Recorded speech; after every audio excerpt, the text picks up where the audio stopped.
I'm Sally Raymer, and this is SEO in 2024.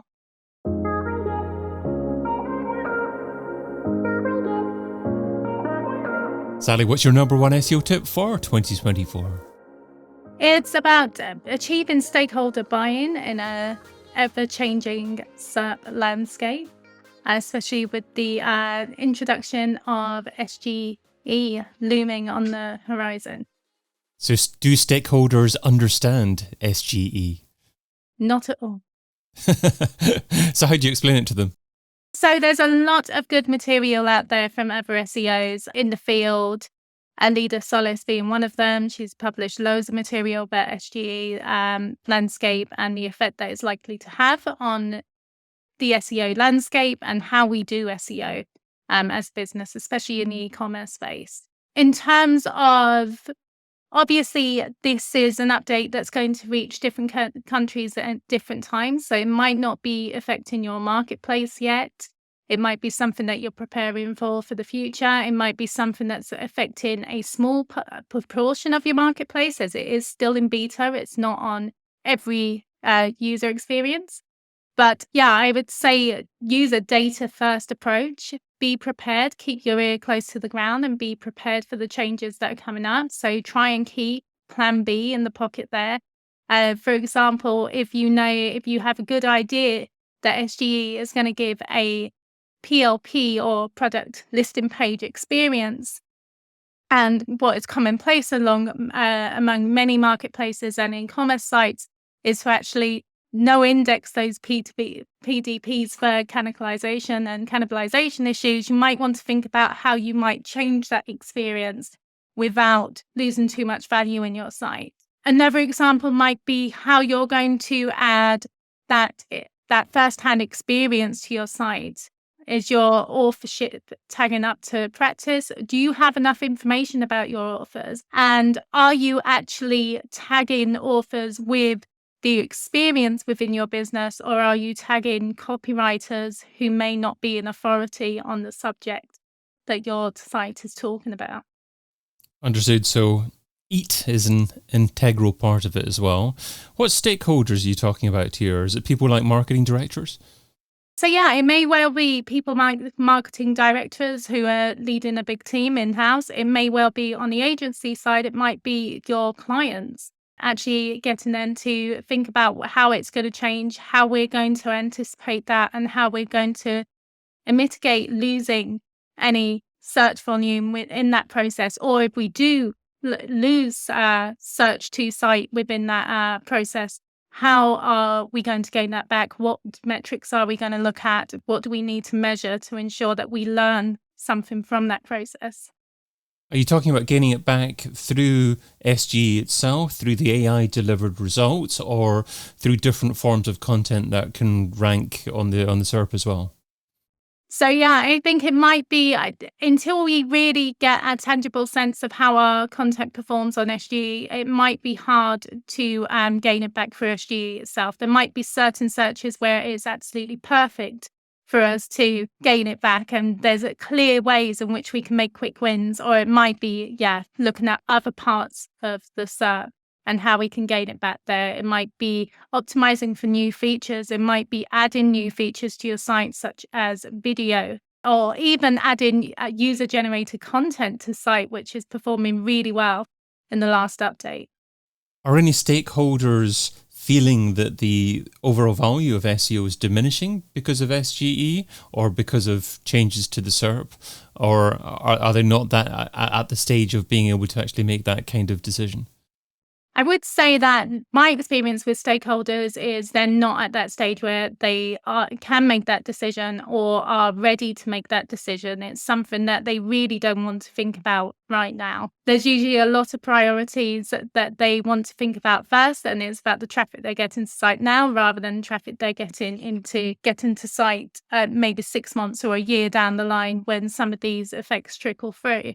But as we know, as SEOs, it's what's happening in a year's time is very much going to impact what we're doing now. We're not working for next day's deliverables. We're working for the results a year down the line. There are many articles obviously talking about how to optimize for SGE and related articles talking about things to optimize for Google Perspectives. Google Perspectives obviously bringing in perhaps related content in relation to the AI search. Is that something that you're hearing that many SEOs are changing their focus to? Not just yet. I think it's a very experimental space at the moment. But yeah, so I'm not seeing a lot of that yet, but I am seeing, I'm certainly seeing SEOs being more conscious of that first-hand experience on site and how they communicate that to Google. Understood. So, I mean, how does an SEO agency, if their stakeholder is their client, make the client more comfortable that it shouldn't be too worried about the future in terms of what's coming? I mean, does the agency take more of a strategic approach, try to involve themselves in other areas apart from SEO within the business? That's an interesting question. I mean, I suppose if you're an agency and you're concerned about this kind of unknown effect on SEO performance in the future, it might be safe to place your eggs in more baskets, so to speak, and mitigate the risk of losing a client just for that service. However, if we're talking about the actual clients and reassuring them that this isn't going to be a massive loss for them and that there are other ways we can do this and we might see a dip while we're analyzing them, I think it's very much building that relationship before you begin any of these discussions and making sure that you've actually proven that you can get them results and that you are an authority in SEO before even broaching the subject of SGE and the effect it might have on their particular niche. And I guess we've now reached the stage where SEOs working in-house need to be able to speak proper business metrics as opposed to just talk in SEO speak, instead of talking about things like backlinks or positions on the SERP or percentage audience that they might hit based upon average position. They might need to get more definitive in terms of their metrics. Is there any place or course that you would recommend that an SEO goes to in order to be more comfortable with this sort of thing? Because SEOs, or many SEOs, can be quite technical in nature, of course. Yes, of course. I mean, in terms of looking at SEO's KPIs, in terms of the usual metrics and of how many clicks we're getting or what position we are or what share of voice we have, I mean, it has a place, but it doesn't deliver on the end objectives for a business. And I think in the last year, as things have got tougher economically, businesses have turned to the bottom line and they're asking SEOs to deliver on that, whether it's in-house or agency side. Definitely. In terms of a course of action to feel more comfortable, I mean, it should always be the outset of what impact is this going to have on them as a business, rather than what position is this going to get me? How much clicks am I going to get? If it's not turning into sales or conversions, it really isn't doing anything for the business anyway. You talk about SEOs being asked to deliver to the bottom line. You could also argue from an SEO perspective that this isn't necessarily fair and right, especially for top of funnel keyword phrases or initial traffic that visits a website that isn't about to make a decision. So is it fair and reasonable and the right thing to do for an SEO to push back and say, wait a minute, our sales cycle is really long. We're talking about over a year long in some situations here. We're not going to be measuring directly on this, but based upon past customer behavior, we've seen this and we may expect this, and we can hopefully forecast that this may happen, but these are the more appropriate metrics to be looking at from an SEO perspective.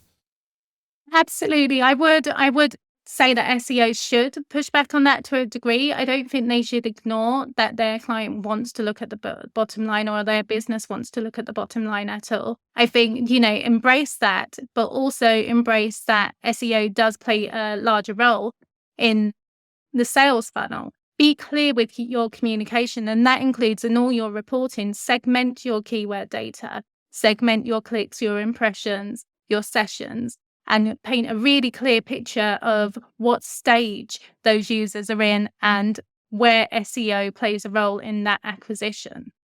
So should SEOs actually be trying to actually host regular training sessions for their stakeholders, for people internally in the business, for their clients on things like SG and the potential impact it would have and other elements that may change the SERP now and in the future?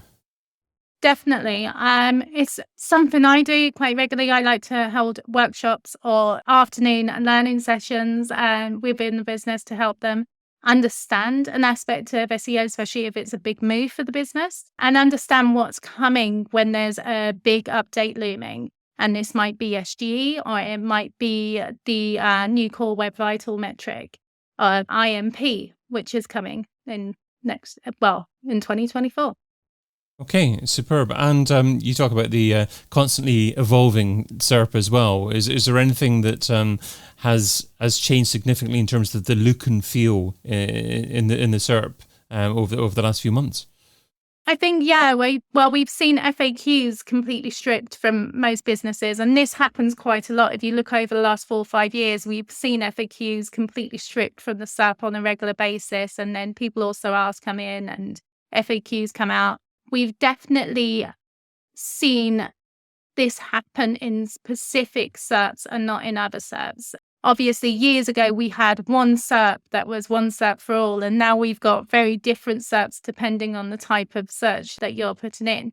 But yeah, I think there's been a lot of changes in SERP recently, and it might not be necessarily new features to every search you're making. It might be something like a local search, which has far more advertising than it did last year, for example, or it might be the fact that we're not seeing as many SERP features in a space anymore that we used to see. Is there anything that an SEO can do to future-proof their content so that no matter how Google may intend to change the SERP over the coming year or so, then it's likely that their content will still be featured highly and consumed by the right target audience? Yeah, I think if you've got good content that is comprehensive and actually talks to the user and matches user intent, it's highly likely that it's still going to perform well. And then in terms of the actual SERP features, I always optimize for as many as are appropriate for the type of content that I'm writing. And I do that because SERPs do change quite a lot. And then it doesn't matter if a specific SERP feature falls out and we're not seeing that for a few months, because we are gaining a different SERP feature in that place, and we'll still gain that SERP feature when it comes back in 3-6 months down the line. So if you're targeting a specific keyword phrase for a new piece of content, you'll always check out the SERP first of all to see what exists before creating a new piece of content. Yeah. Great advice. Well, if an SEO is struggling for time, what should they stop doing right now so they can spend more time doing what you suggest in 2024? So for an SEO struggling for time, I would say stop doing tasks for the sake of tasks and start thinking about what are your result-driven tasks, what's really going to drive impact and where your highest impact lies. So prioritization is key. Make sure that you're focusing on the areas that are going to get you the most bang for your buck. And just avoid doing a lot of admin tasks for the sake of processes. And the tasks that you choose to prioritize, is that all down to ROI, immediately something that's measurable and you can see what kind of impact financially it's having? So it really depends on what type of task we're talking. From a technical perspective, it's always down to visibility and accessibility. I want to make sure that search engines can crawl my site, that they can crawl the important pages and so on, and that's getting indexed, and then that it's meeting user intent. So it's all down to, prioritizing it from the very first step. So from index down to users actually interacting with your site. Sally Raymer is an SEO consultant at SEO in Motion. You can find her over at SEOinmotion.com. Sally, thanks so much for being part of SEO in 2024. Thank you, David. I've been your host, David Bain. Get your copy of SEO in 2024, the book, over at SEOin2024.com.